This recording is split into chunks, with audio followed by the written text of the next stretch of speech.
पत्तों की बैदुल्ला अमीन city reporter से। पत्तों की थाना चंगामंगा के इलाके वी संघ रोड पर पुलिस मुकाबला।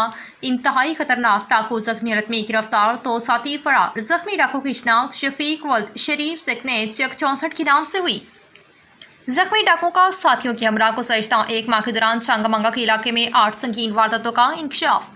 बशारत नामी शहरी ने 15 पर पुलिस को इतला दी कि 3 डाकू मोटरसाइकिल और नकदी 13,000 रुपये छीन कर फरार हो गए हैं। थाना चंगामंगा पुलिस ने फौरी रिस्पॉन्ड करते हुए वीर सिंह रोड पर नाकाबंदी की। मुलजमान ने पुलिस नाकाबंदी को देखकर मुख्तलिफ अतराफ से सीधी फायरिंग शुरू कर दी।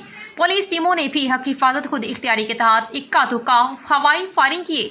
मुलजमान की तरफ से फायरिंग रुकी तो एक डाकू जख्मी हालत में पड़ा था, जो अपने साथियों की फायरिंग से जख्मी हुआ। जख्मी डाकू के कब्जे से छीनी गई मोटरसाइकिल बरामद, नकदी रकम और पिस्टल बरामद। जख्मी डाकू के 2 साथी रात के तरीके का फायदा उठाते हुए भाग जाने में कामयाब हो गए।